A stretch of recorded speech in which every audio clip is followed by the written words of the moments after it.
আন্দোলন সংগ্রাম গড়ে তোলার আহ্বান জানিয়েই আমি আমার সংক্ষিপ্ত বক্তব্য শেষ করছি। যাই হোক, মেহনতি মানুষের সকলকে ধন্যবাদ।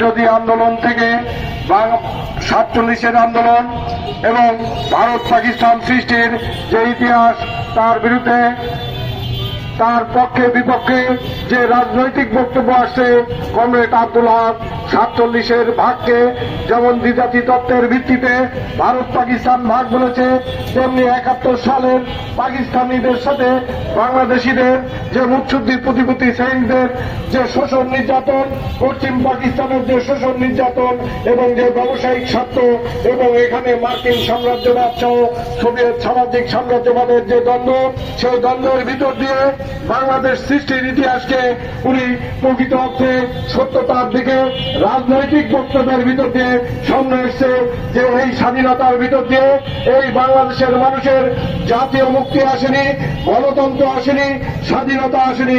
সংগ্রামী সাথীরা, সেই কারণেই আজকে জাতীয় গণতান্ত্রিক ফ্রন্ট তার জন্মলগ্ন থেকে বলে আসছে যে আজকে বাংলাদেশের যে শাসন ব্যবস্থা, সেই শাসন ব্যবস্থা আজকে আমরা যখন লক্ষ্য করছি, দেখতে পাই ধারাবাহিকভাবে বাংলাদেশের গণতন্ত্র নিয়ে টানাটানি হচ্ছে, বাংলাদেশের সার্বভৌমত্ব নিয়ে টানাটানি হচ্ছে, অথচ মাঝখান দিয়ে এদেশের শোষিত, নির্যাতিত, নিপীড়িত জাতি জনগণ প্রতিনিয়ত আরো বেশি শোষণ, নির্যাতন, বঞ্চনার শিকার হচ্ছে।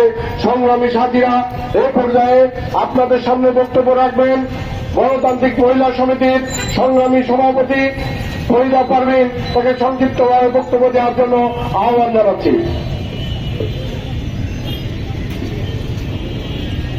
আগে